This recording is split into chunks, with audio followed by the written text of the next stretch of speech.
Muslim, this and that. It's alright. But Christianity is not a religion, it's a faith. And why is it faith? Because St. Paul explains this to us today. Brethren, I would have you know that the gospel which was preached by me is not man's gospel. For I did not receive it from man, nor was I taught it, but it came through a revelation of Jesus Christ. This is what Christianity is. The revelation of God to man. Religion is the creation of God by man. When man tries to discover God, then how easy it will be for man to create his own God. And that's why we have the heretics. That's why we have the heresies. Λοιπόν, σήμερα, ξεκινώντας πρώτα από αυτό, είναι πάρα πολύ ωραίο αυτή την πάσα την οποία μας δίνει ο Απόστολος Παύλος. Μας λέει λοιπόν κάτι, ότι ο χριστιανισμός δεν είναι θρησκεία, αλλά είναι πίστη. Αυτό είναι ένα μεγάλο πράγμα, γιατί εμείς πολλοί, αν ρωτήσουμε κάποιον ποια είναι η πίστη σου, δεν θα καταλάβει. Θα πρέπει να του πούμε ποια είναι η θρησκεία σου και θα σου πει χριστιανός, μουσουλμάνος και α και β και το ένα και το άλλο. Ενώ όμως ο χριστιανισμός δεν είναι θρησκεία, είναι πίστη. Και μας το εξηγεί ο Απόστολος Παύλος. Αδελφοί, γνωρίζω σε εσάς το Ευαγγέλιο το οποίο ευαγγελίστηκε από εμένα, το οποίο δεν είναι ανθρώπου, δεν ανήκει σε άνθρωπον. Ούτε εγώ το παρέλαβα από άνθρωπο, ούτε μου εδιδάχθηκε από άνθρωπο, αλλά δι' αποκαλύψεως Ιησού Χριστού. Δηλαδή, ο χριστιανισμός είναι πίστη. Είναι η αποκάλυψη του Θεού στον άνθρωπο. Δεν είναι η εξερεύνηση και η ανακάλυψη του Θεού από τον άνθρωπο. Γιατί όταν ο άνθρωπος προσπαθεί να ανακαλύψει, πολλές φορές στην πορεία θα δημιουργήσει δικούς του θεούς. Γι' αυτό και έχουμε και τις αιρέσεις. Είναι πολύ σημαντικό και θα ήθελα παρακαλώ αυτό να το κρατήσουμε. Ο χριστιανισμός είναι πίστη. Γιατί η πίστη βγαίνει μετά μέσα από την ψυχή του ανθρώπου. Είναι αλληλένδετα αυτά τα πράγματα. Και ο Θεός αποκαλύπτεται στον άνθρωπο που θέλει να τον γνωρίσει τον Θεό. Είναι πολύ σημαντικό. God reveals himself to the person who wants to get to know God. When he sees the intention of the soul of the person, he will reveal himself. But it takes time, slowly, slowly. It's the same way with a child. When a child is born, what is the first food that takes? Fluid, breastfeeds, the milk. We don't give him to eat steak while he is born, of course not. After that, he's going to pass to the mast food. Is that right? And after a while, when he will be able to chew and swallow, then we're going to give him solid food. It's the same way with getting to know God. He's giving us everything little by little, little by little. And he expects from us the intention of our soul in order to allow him to reveal himself to us. Ο Θεός λοιπόν μας αποκαλύπτεται σιγά σιγά, αδερφοί μου. Γιατί είναι παρόμοιο όπως με ένα μωρό. Όταν γεννιέται ένα μωρό, δεν του δίνουμε αμέσως να φάει μπριζόλα, αλλά τι του δίνουμε? Στην αρχή θα φάει, είναι υγρή η τροφή του, για να μπορέσει να πάει κάτω. Μετά θα φάει τα λεγόμενα τις σούπες, ξέρω εγώ, και τα λιωμένα φαγητά. Και μετά από καιρό θα περάσει να φάει και την κανονική τροφή, όταν θα είναι έτοιμο. Το ίδιο είναι ακριβώς και με τον άνθρωπο. Πολλές φορές μας πιάνει ο ενθουσιασμός μας και ζητάμε πράγματα σχετικά με την πίστη μας και ξεχνάμε ότι πρέπει να το πάρουμε βήμα-βήμα, σιγά-σιγά. Αυτό κάνει ο Θεός μαζί μας. Μας αποκαλύπτεται ανάλογα με το πόσο είναι η δυνατότητά μας και ανάλογα με το πόσο η καρδιά μας είναι αφοσιωμένη σε Αυτόν. Παρακαλώ πολύ αυτό να το θυμόμαστε. Και έρχομαι στο δεύτερο που αφορά τη σημερινή Ευαγγελική περικοπή. Όπως είπα και πριν, ακούσαμε αυτό που είναι η πεμπτουσία της χριστιανικής διδασκαλίας. Αυτό το αγαπήσεις Κύριο τον Θεόν σου εξ όλης της καρδίας σου και εξ όλης της ψυχής σου και εξ όλης της διανοίας σου και των πλησίων σου ως εαυτόν. Και είπε ο Κύριος σε μια άλλη στιγμή εκτός από τη σημερινή, σε αυτό ακριβώς κρεμάνται οι προφήτε, ο νόμος και οι προφήτε. Αυτό είναι ακριβώς η πεμπτουσία της χριστιανικής διδασκαλίας. Εμείς βεβαίως το μαθαίνουμε αυτό μέσα από τη συνάντηση του Κυρίου με έναν άνθρωπο νομοδιδάσκαλο, δηλαδή κάποιον ο οποίος δίδασκε τον νόμο, τον Ιουδαϊκό νόμο, και βεβαίως ήθελε εκεί από τη μία πλευρά να μάθει, αλλά από την άλλη να δείξει ότι ξέρει κιόλας. Γι' αυτό και λέει πήγε και να τον επειράξει τον Χριστό. Και Και ακούσαμε όμως βέβαια εμείς μέσα από αυτόν τον άνθρωπο την υπέροχη αυτή ιστορία του καλού Σαμαρίτη πριν από λίγο, η οποία τη διαβάσαμε στο ευαγγελικό μας ανάγνωσμα.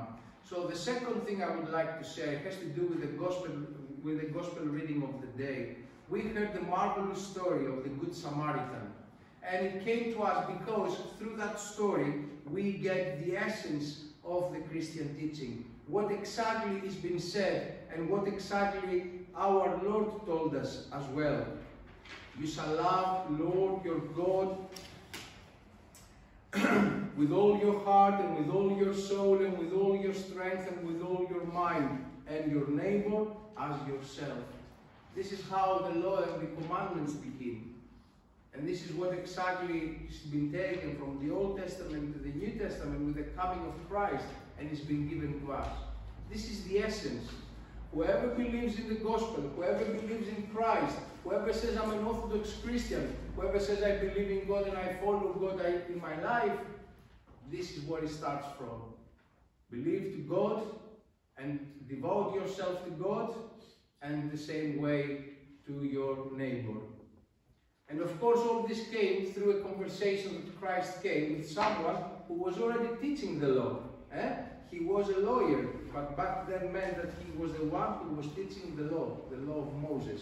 And he wanted to learn, but at the same time he wanted to tempt Christ a little bit. But through that we got the marvelous story of the Good Samaritan.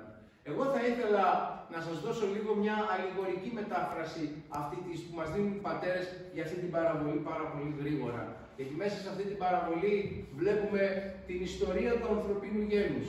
Ο άνθρωπος που κατεβαίνει από την Ιερουσαλήμ στην Ιεριχώ. Ξέρετε, η Ιερουσαλήμ βρισκόταν στο ψηλότερο σημείο, είναι 700 μέτρα πάνω από το επίπεδο της θάλασσας. Και κατέβαινε στην Ιεριχώ, η οποία είναι 300 μέτρα κάτω από το επίπεδο της θάλασσας. Τι σας θυμίζει αυτό? Μας θυμίζει την πτώση, μας θυμίζει την κάθοδο την οποία το ανθρώπινο γένος και την πορεία αυτή της καθόδου που έκανε. Αυτός ο άνθρωπος έπεσε, λέει, στους ληστές. Ποιοι είναι λοιπόν αυτοί οι ληστές? Είναι ο μεγάλος εχθρός. Αυτός ο οποίος, όπως μας έχει πει ο Απόστολος Πέτρος, γυρνάει οριόμενος σαν πεινασμένος λέοντας. Ο διάβολος λοιπόν και οι δαίμονες, οι οποίοι πήγαν και έπεσαν σε αυτόν τον άνθρωπο, και έχουμε την πτώση του ανθρώπου και τις πληγές. Και βεβαίως ποιος είναι αυτός ο Σαμαρίτης? Ο ξένος κατά αυτόν τον άνθρωπο που έρχεται να τον βοηθήσει, ο ίδιος ο Κύριος μας. Και πού θα τον βάλει? Θα τον πάει, θα του επιθέσει, λέει, τις πληγές με έλαιο και με ίνο. Αυτό έρχεται να μας υπενθυμίσει τα μυστήρια της Εκκλησίας μας. Θα τον πάει στο πανδοχείο. Ποιο είναι το πανδοχείο? Τώρα που σας τα λέω, η Εκκλησία. Αυτό είναι το πανδοχείο. Είναι η Εκκλησία. Η Εκκλησία είναι το νοσοκομείο, αδελφοί μου.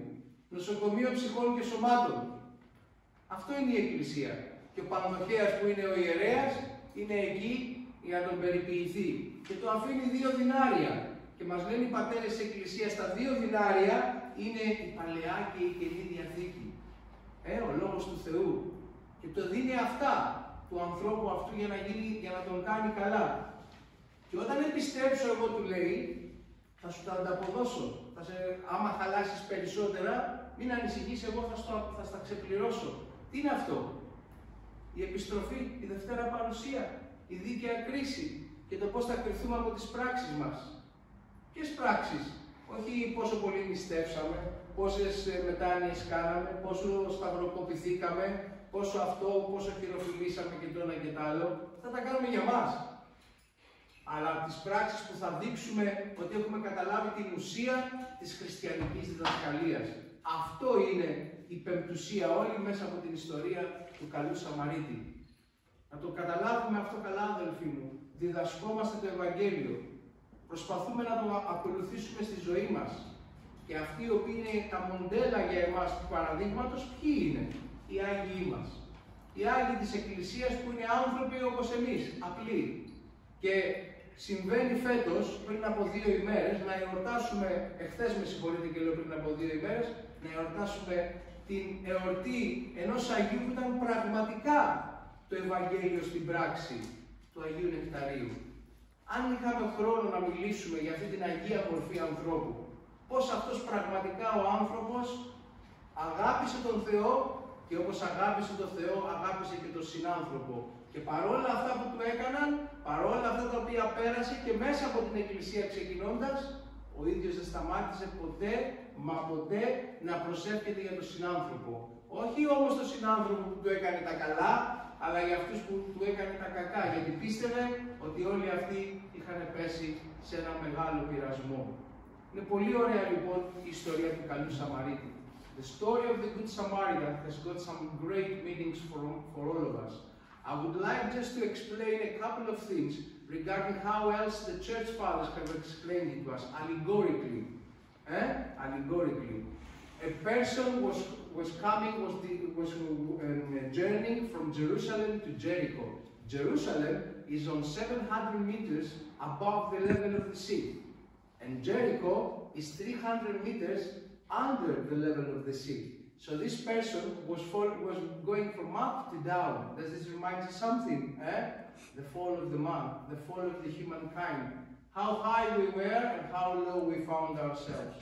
And this guy happened to fall into thieves who left him there half dead. The demons, the devil, who are after us all the time, as St. Peter says, as a hungry lion. It's written there in one of his epistles. And the Good Samaritan, the stranger who is coming to save the person who is half dead.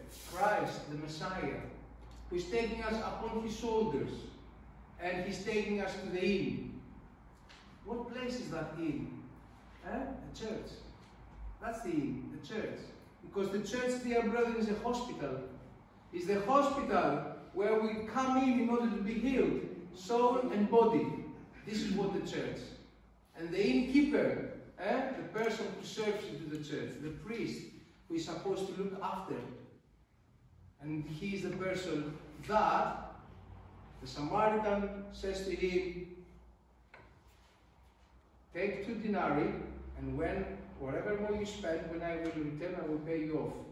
The 2 denarii, the church fathers tells us, are the Old and the New Testament, the Bible, the Word of God. That's the mean for salvation, to be healed. But unfortunately, we forget even to open it every day, just to read a small paragraph, 5 lines, and you'll see how every day that will increase more and more when we put our heart into it.